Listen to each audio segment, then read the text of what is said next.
baby, and it's time for another update.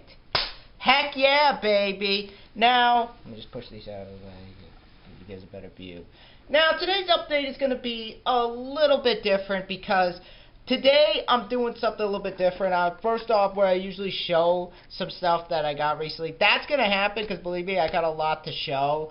But the first thing I actually want to do is talk about what I have planned, because first off, I just want to say happy 4th of July to everybody. Hope you all are having a great day, having a great time with your family, enjoying yourselves, and just going through, having time that I think people working don't usually get. So just want to say that. Hope you all are doing well and using your time wisely. So yeah, happy 4th of July to everybody. Happy 4th of July to my family. Happy 4th of July to my friends.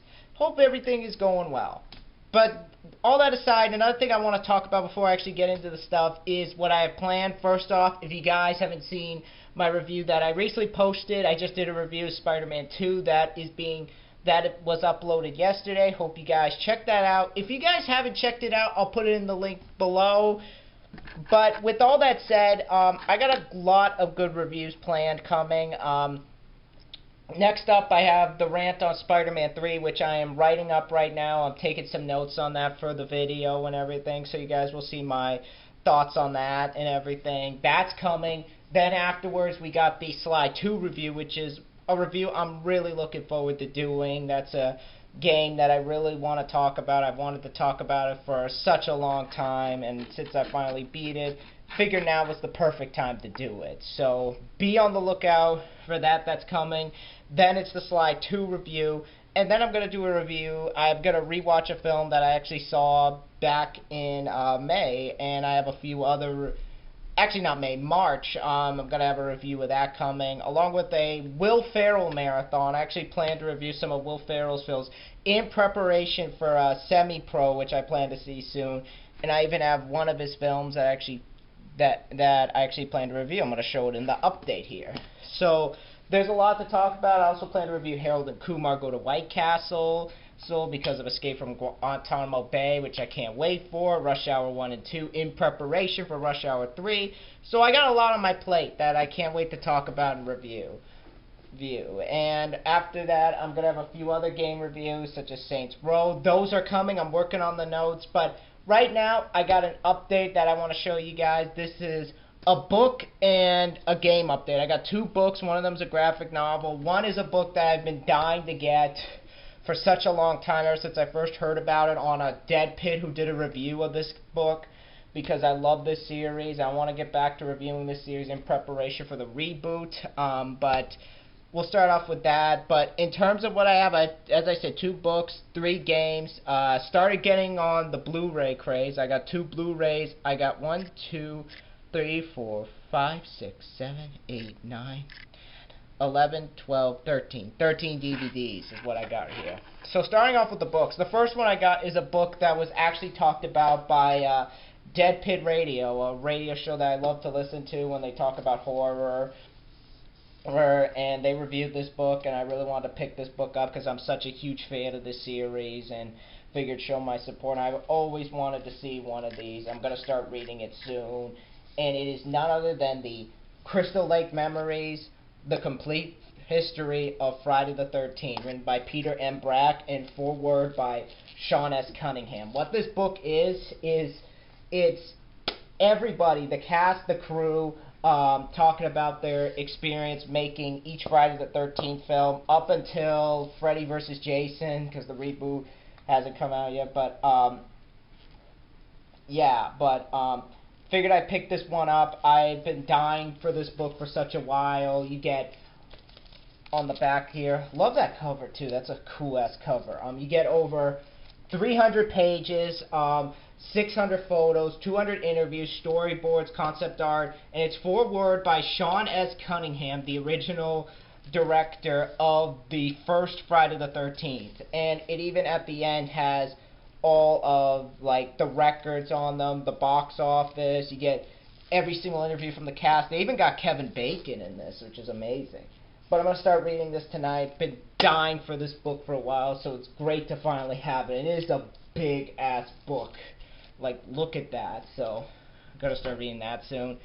Here's another book that's horror related. It's not exactly the same thing, but I love this series. I've been dying for this book for such a long time, and it is The Hills Have Eyes, The Beginning. I didn't even know this was a thing, but I finally got it.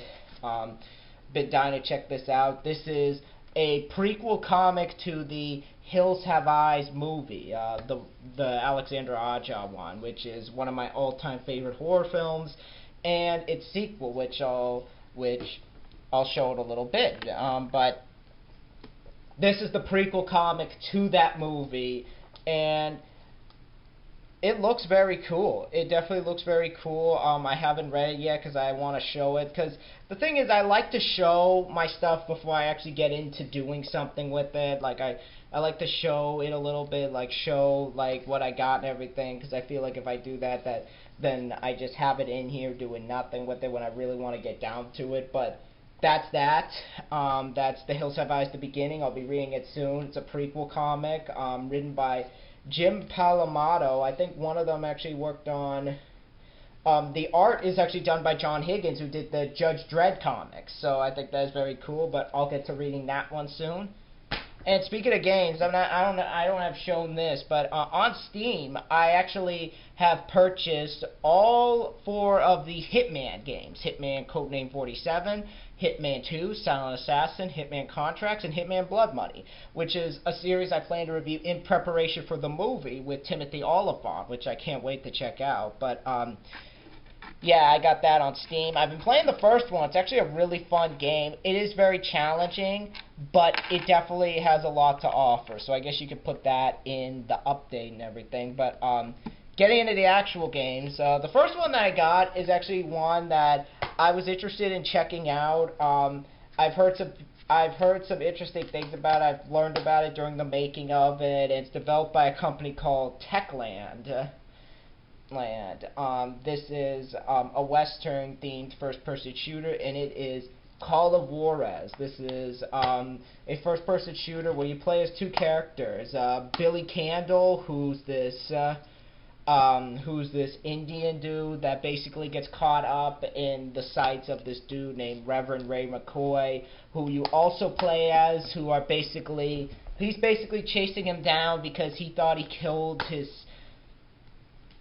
friend, and basically, like, he's trying to get vengeance. All the while, Billy's on the run trying to prove his innocence. All the while, like, there's people after them because they feel they have some ties to basically this thing called the Gold of Juarez. So yeah, that's very interesting. But basically, you're a first-person shooter. Each one has their own abilities. Like, Billy can shoot arrows, and Reverend May McCoy is a good shot. I like the game. It has its problems, though, which I'll talk about. Like, there's some anti-aliasing problems. I found some problems. Billy's sections aren't as fun as playing Ray McCoy's section, because I feel Ray's a lot more fun to play because it's all about shooty, bang, bang, whereas Ray... They put these stupid platform sections in, and they just annoyed the piss out of me. But I think it's fun for what it is. Definitely having a fun time playing this game. And I'll give a deeper review on it later. But that's Call of Juarez. And the next game I got, this is one I've been dying to play for such a long time. And I recently have been playing the shit out of it. Try not to beat it too fast because I want to show it in this video.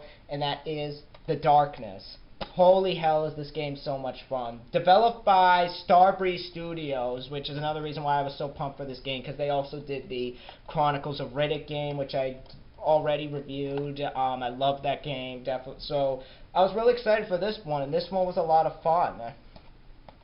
Basically, it's based off the comics by Top Cow, and I've shown a few of them in updates before, but basically, you're a mob hitman named Jackie Estacado who gets caught up in this thing, who gets caught up in being possessed by this force called the Darkness, who basically is using him to basically make his way around the world because he's the next host of the Darkness. And basically, it all culminates when his uncle basically tries to get him brutally killed. and he tries to get vengeance on him, and all the while it costs him the death of his girlfriend, and now you're out for vengeance. I'll give a deeper review on it, but it's a fun game from what I played so far. And just like Chronicles of Riddick, they got some great voice acting in there. Like, you got Kirk Vito from the show Oz. He's in here as Jackie. Lauren Ambrose from Can't Hardly Wait has a small role in this as Jenny, his love interest. Mike Starr, who was in On Deadly Ground, he was also the dude who Jim Carrey and Jeff Daniels poisoned in the bar in Dumb and Dumber. He's in this game too. So you got a good cast in this game. It's a fun first-person shooter. You get these characters called the Darklings. I think a couple of them are actually Richard Stephen Horvitz. Every day for himself. Yeah, he's in this game. I'll give a deeper analysis on why this is a great game when I review it. Here's an original Xbox game that I've been dying to check out. I have to get these games every time I see one. I love this series. Just let me get the sticker off. Here, I hate the stickers on these games. But this is the final one in the series before they're moving on and everything. It's sad, but great to have this series and everything. And definitely can't wait to give this game a try. And you can create your own fatalities, and that is Mortal Kombat Armageddon. I got the Xbox version of it because it has the better graphics, but really shiny cover too. But this one looks pretty fun. This definitely looks pretty fun. You create your own fighter. You could do a bunch of stuff in it, but definitely looks like a fun game. Definitely can't wait to check it out and dig deeper into it. But yeah.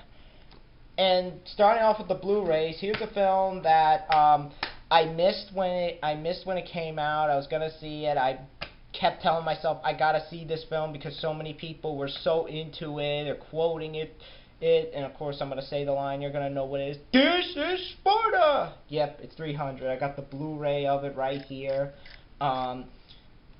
Yeah, I've heard so many people say they love this film. It's garnering a great critical reception, made big bucks at the box office, and this is another one I'm going to review soon. So many people are talking about it. It's just one of those films that's becoming a modern-day classic, and I think...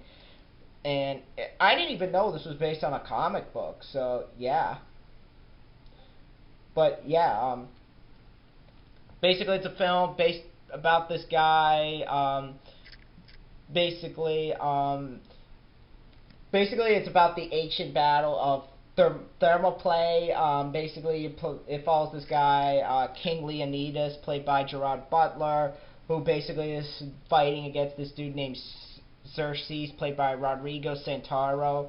It looks like a fun film. Definitely looks like a great time, especially hearing what people have said, and on the back it even as a spectacular visual feast that is as innovative and actually inventive and groundbreaking as the first Matrix is Peter Hammond and Maxim. That's a pretty big claim to make. But Blu-ray's got a ton of features. Additional scenes on treacherous hunchback and never-before-seen giant warriors in high definition. Frank Miller's vision realized on film in high definition.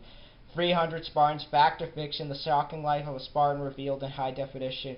Who were the Spartans, how the actor built their characters based on Spartan customs in high definition. Webisodes go on set with the cast and crew, and even get commentary by director Zack Snyder. So yeah, I'll give this film a shot, and I'll give my thoughts on it. That's the Blu-ray. Another Blu-ray that I got, this is a film that I actually saw back in March, and it got so much hate when it came out. I don't understand why. I actually enjoyed this film. So I got it on Blu-ray, and it's a film that knows what it is. It's a fun time. I thought it's not, even though it's not an all-out action film, there are some action scenes in there. For what they did, I thought they did them well. Wild Hogs, directed by Walt Becker, same guy who directed Van Wilder. Basically, it's like these 4 guys who are bikers, and they want to go spend some time with each other. They want to get away from their wives and home life and just go have some fun, basically. And they go by this bar while on the road, and they cause a fight. They blow up the bar, and basically they're on the run and everything while thinking they're tough and everything. So, yeah. Yeah, it's a funny movie. Basically, you have a good cast, too. Tim Allen, John Travolta, Martin Lawrence, William H. Macy, Marissa Tomei, Jill Hensey, Marissa Tomei, smoking hot, Ray Liotta, Peter Fonda's in this for a couple minutes. just a good ass cast in this, and definitely was a fun film. I'll give a review on this a little later, but with features you get a freewheeling alternate ending, high octane deleted scenes, outrageous outtakes, how did you get your wife to let you build a motorcycle, bikes, brawls, and burning bars, the making of Wild Hog, and you even get an audio commentary with director Walt Becker and writer Brad Copeland. So yeah, that's Wild Hogs. Can't wait to check that out again.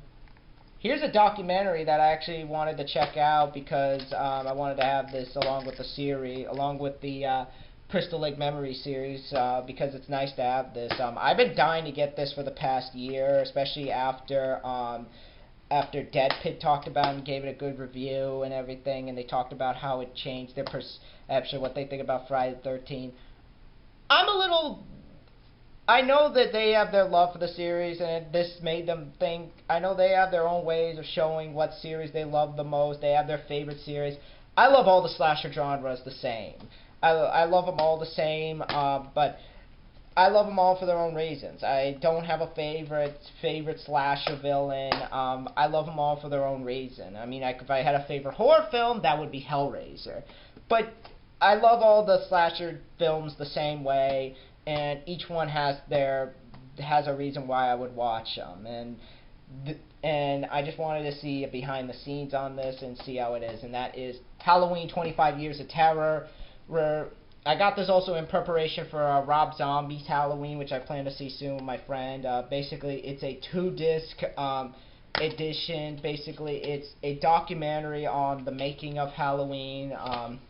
You get disc 1 is it's like with the cast and crew, they're talking about stuff and everything, talking about their time making each film. Basically, you have people on here. You have Jamie Lee Curtis on here, Moustapha Akkad before he died. Rest in peace, poor guy. Tom Atkins, Daniela Harris, Kathleen Kinmont, Nancy Loomis, Greg Nicotero, Joseph Wolf, John Carl Buechler, Nick Castle, Ellie Cornell, Dean Cundy, Jodie Lynn O'Keefe, Rick Rosenthal, Tommy Lee Wallace, Alan Howarth, and you even get fans from people like Kim Newman, Clive Barker, Rob Zombie, and even Edgar Wright. So yeah, they talk about their time making it. Plan to watch this soon. Even comes with it comes with a little note from the producer and everything. 3 things. It even comes with a comic book, which I actually find pretty cool. Let me check this out. Halloween Autopsy.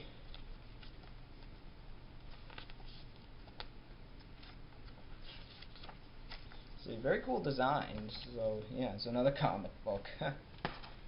But yeah, basically this is like the presentation. You get 2 and 3 extended interviews, extended celebrity interviews, Halloween 5 on set footage, so you get to see what's wrong with that piece of shit. Halloween convention montage, fans of Halloween's collections of props and memorabilia. And Disc 2 has like a panel discussion of the original Halloween, Halloween 2 panel discussions, Halloween 6 panel discussion, Ellie Cornell panel discussion, Michael Myers panel discussion, Dean Cundy panel discussion, Halloween producers panel discussion, Halloween location stills gallery, Halloween convention behind the scenes gallery, original artwork gallery, and much more. Definitely great to have this for the collection and see everything. Here's a film that I've heard many good things about. I hear it's one of the better Stephen King adaptations, and the fact that it's Gary Busey in it sounds cool and everything. So yeah, Corey Haim and Gary Busey in the same scene together, so this should be cool. And of course, if you're a horror fan, it's Silver Bullet. Basically, Corey Haim's like this kid in a wheelchair who basically finds out that there's like this werewolf in town killing people. Shoots one. I remember a scene where he shoots one with the fucking rocket. That was so cool, like a firecracker. Just looks like a fun movie. And then, as I say, you got Corey Haim and Gary Busey. Everett McGill's also in this. I know I've heard that name somewhere. I forget what he is from. But Jay Chathaway, you get music from you get effects from Carlo Rambalda, who did the effects for E.T., Alien, and King Kong. So definitely looks like a good time. Speaking of Van Wilder, here's the sequel I actually picked up. This is one I actually missed, and I'm not the only one who missed it. It bombed when it came out, but this is the sequel to it, and this is the unrated version, so I think there's going to be some differences in this, but yeah. Like, anybody would want to get epic movie. Epic shit is what I call it, but, yeah, that's another one I may rant on soon, but yeah, this is the sequel to Van Wilder. It doesn't have Ryan Reynolds in it. It's directed by a different guy. Instead, it's focusing on Kal Penn's character and basically him becoming Ryan Reynolds. It looks like a funny film. Definitely doesn't look as good as the first, but I think it could be fun. Yeah, in terms of features, as I said, this is the unrated, Get Steady music video featuring Johnny Lives, Heads Will Roll music video featuring Marion Raven, deleted scenes, gag reel, Union Jackoffs, the making of the Rise of Tage featurette, On Set in Romania, Kal Penn tours the barn featurette. So yeah, could be funny, could not. I'll definitely do a review of it. Since I reviewed the first one many years ago, I actually forgot I had reviewed that film. So yeah, definitely we'll be checking this out. That's Van Wilder. Here's one to add to the collection. This is one that I actually have heard some people talk some good things about. I know there's some problems with this film. It's another creature feature movie. I figured I'd pick it up. D-Star 6. Directed by Sean S. Cunningham, the same guy who did the original Friday the 13th. Basically, there's this monster in this submarine. It starts killing people.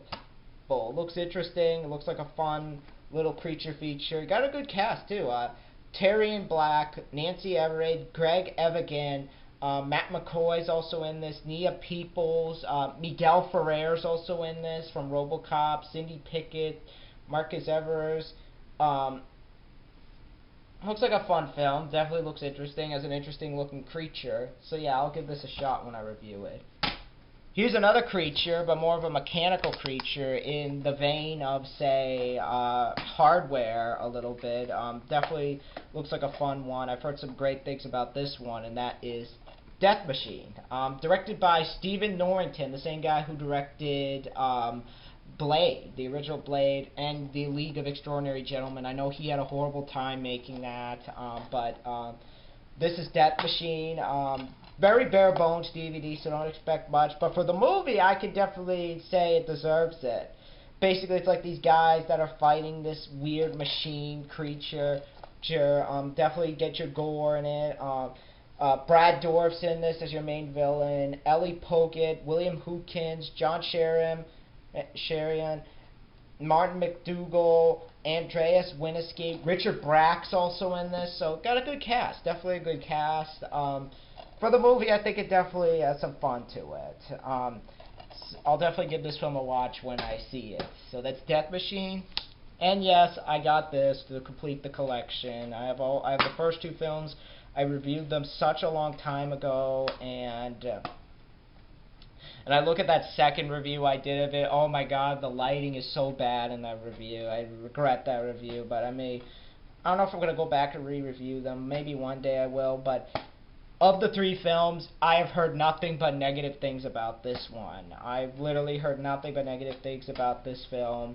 But you know what? I figured for the collection could be good. And I remember this. I've seen this on TV. I saw this on TV when I was little, and younger, I should say, because I saw it a couple years ago on TV. And I don't remember it being that bad, but I do have to say I can see where people are coming from, because after that I went on, I saw reviews of it, and I've seen people talk about this film and how much they have demolished it, picked it apart one by one, and it's just like, wow, is this film really that bad? So I figured, why not pick it up? And I put the DVD in. I did like that weird score to it and everything. I like the score to it by Adam Gorgani, especially considering the first one's my favorite. I can't touch the original score, but I think it's pretty good. Candyman 3, Day of the Dead. Yeah, I'm thinking probably like, what? Why'd you get this? Directed by Turi Meyer, the same guy who did Sleep Stalker, The Sandman's Last Rites. And that's a film that I actually like. I like Sleep Stalker, The Sandman's Last Rites. Yeah, it's cheap. It's definitely easy to see that it's cheap, but I thought it was a fun film. I know the guy has better success. I know the guy wrote Leprechaun 2, and I'll say, I think that's his best movie the guy's been a part of. I think Leprechaun 2 is my favorite Leprechaun, but I'll give this a watch and see what I think of it. Bare bones and production, just production notes and cast and crew information. Basically, in this one, got Donna D'Errico from Baywatch, who I will say looks hot in those panties. I'll say that. Nick Corey from A Nightmare on Elm Street's also in this. I didn't even know he was in this till somebody pointed him out. It's like, that's the douche from Nightmare on Elm Street who got hung in the cell. I'm like, oh shit, that's him. Alexa Robinson who had a quick role in Total Recall. Lupe Ontiverse. Definitely a film I'll give a watch. And Gary J. Tunnicliffe did the effects for this, I'll say. And I was reading the production notes on this. This had such a difficult time being made. They had such a hard time with the lighting. They had such a hard time with just everything about it, considering how small the budget was. And I don't think it was that they set out to make this film so horrible. I just think they didn't know how to do it. But I'll give this a watch for Halloween. Give my thoughts on it. And the next one I got, this is one that I had to get. I heard so many people give this film good reviews. I like the idea of it. This is a film that I think would have a hard time existing today. And I think that's why I got it, because I really want to see this film again. And I remember a friend of mine saying this is his favorite Tom Hanks film, so I figured why not pick it up. The Burbs. Directed by Joe Dante, the same guy who did Gremlins and Small Soldiers and Looney Tunes Back in Action. This is around the time, and Gremlins too, but this is around the time he was going into that whole vein of being dark and everything. And this is PG. I'm like, wow, this is some of the stuff with this they get away. Basically, there's weird neighbors next door, and they're trying to figure out what's going on. Got Tom Hanks in this as the main guy. Bruce Dern, Carrie Fisher, Corey Feldman's also in this. Rick Dumacan, and just a bunch of other people. Seems like a fun movie. Definitely seems like a fun film. Could offer up a lot, so I'll give my thoughts on it when I review it. Very bare bones, once again, just a 2 theatrical trailer, production notes, and a cast and crew bios. But other than that, could offer up some fun. Still great to have the movie and everything. And there's another one I had to get for the collection. I have the first one, and this film, oh my god, it is taking a beating. And I used to talk shit on this film. I definitely did, and I still do, but I remember just how hated this film was when it came out. Nowadays, it seems to have some people that are like, it's not as bad as I remember it, and some people actually like it. I remember Dead Pit actually said they liked it, and this is a film that has such a weird history to it, the fact that it got made, and it's one of those films that I think, from the start, I think they knew it was a trouble and everything. That is Book of Shadows, Blair Witch 2. Oh boy, does this film have such a rocky history to it. Directed by Joel Berlinger, who said he had such a horrible time making this because the people involved in it were like, no, we want more of a gory horror film. We want a traditional one. They kept giving him shit, cutting the film in a way that was baffling. No, don't put a Frank Sinatra song in the opening. We want Marilyn Manson. Said it's all documented. It's one of those films, but looks like an interesting film. Got Erica Learson and Kim Daniel. You have a few other people in there. Kim Daniel, who is smoking hot as a goth. I gotta say that. Right there. That thing right there. Oh, God. Yeah. Okay, no need no images, but yeah, it's one of those weird DVDs. That's one of the things I remember about this film. It's sad when you remember that the one thing about it is the smoking hot goth girl. It still has the booklets in it with everything, but there's like this stuff you can get. You can get books in it and everything. I actually want to get that comic book sometime. Wait, is there an ad for... Oh, Grab.com. There's something called Grab.com. Blair Witch Files. And there's artists in there and everything. And you get the soundtrack. Great usage of bands. Marilyn Manson, Godhead, Rob Zombie, System of a Down, At the Drive-In. Definitely easy to see that they were trying to appeal to the teenage crowd. And there's all the document stuff is in here, like everybody talking about the film and everything.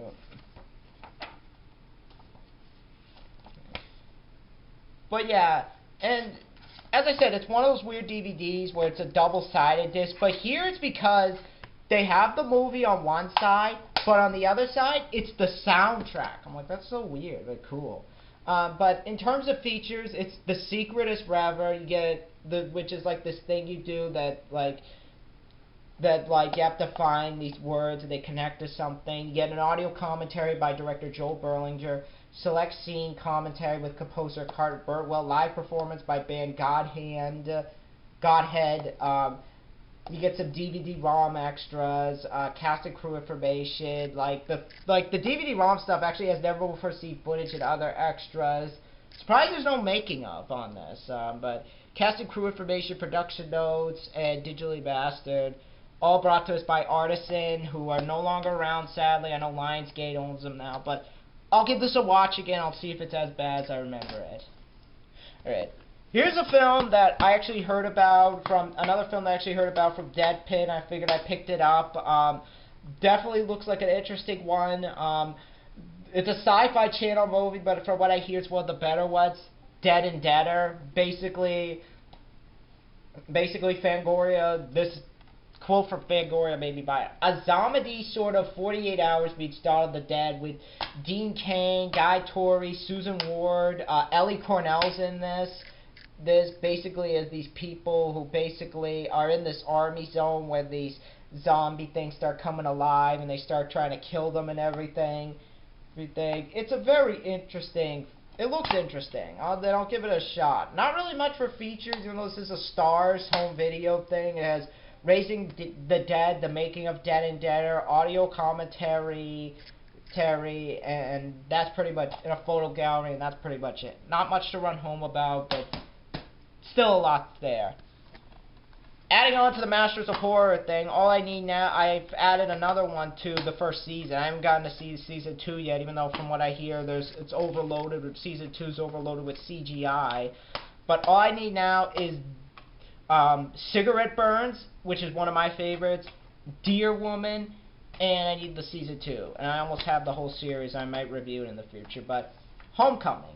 This is the one that was basically like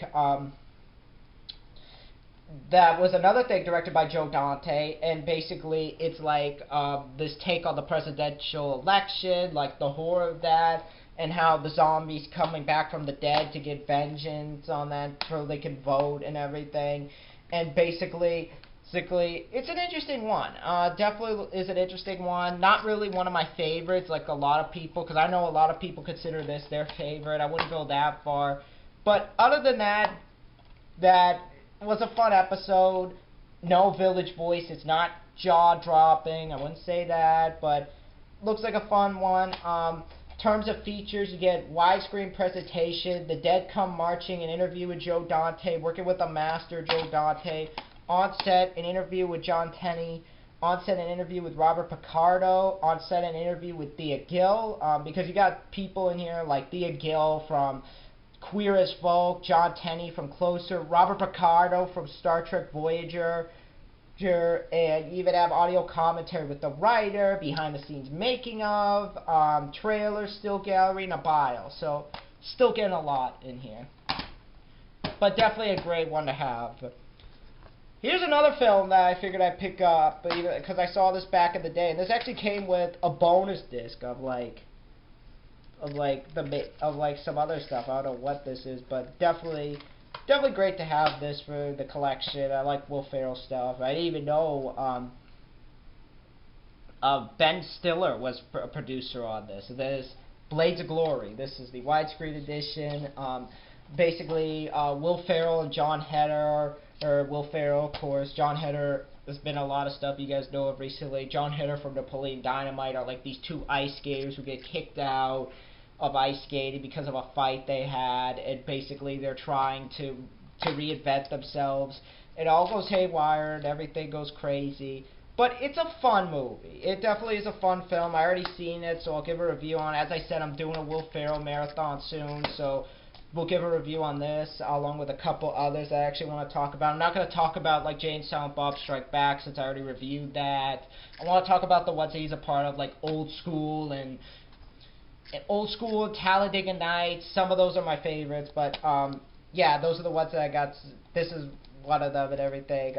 Other cast members, you got Will Arnett from Arrested Development, Amy Poehler, William Fichtner's in this from a little bit from Grand Theft Auto Vice City, Jetta Fisher from The Office and Slither, Craig T. Nelson from Poltergeist and the TV show Coach. He was also in The Incredibles, so got a good cast.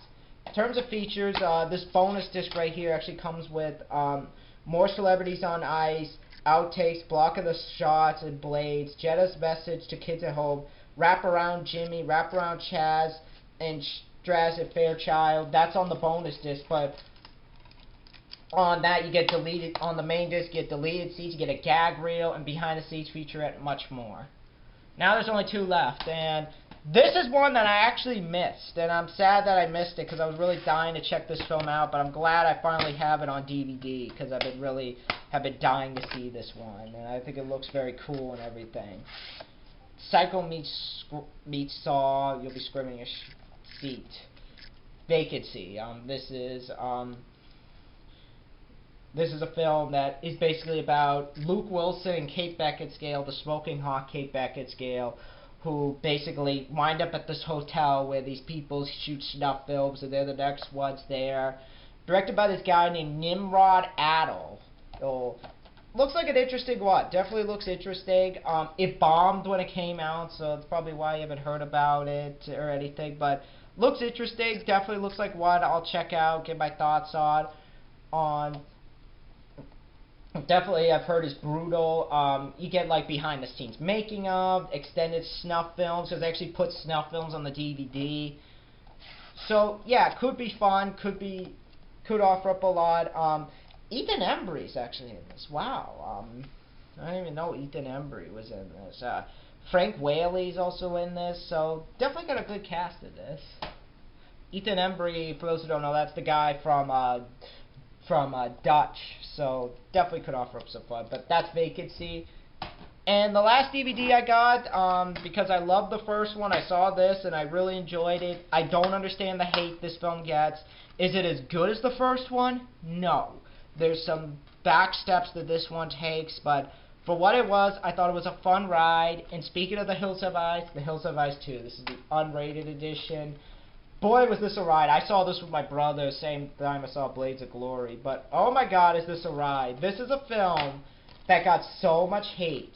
It's amazing. I, like, listened to the hate everything. I'm like, wow, this film got it really badly. It's like, it's a crazy movie. I'll say that. Directed by Martin Wise. I think that definitely shows. It kind of went down a little bit in that. But you have people like Michael McMillan, Jacob Vargas, one of them I'd actually think is that Mexican from Next Friday. Flex Alexander, Jessica Stropes also in this. K&B come back to do the makeup effects. Derek Mears is actually one of the mutes. That's the dude from Sathura. He was the Zorgons in that. So definitely looks like it's a fun movie. It's not as good as the original, but it still is a fun ride. In terms of features, you get deleted scenes, an alternate ending, gag reel, muted text featurette. They talk about the graphic novel of this DVD.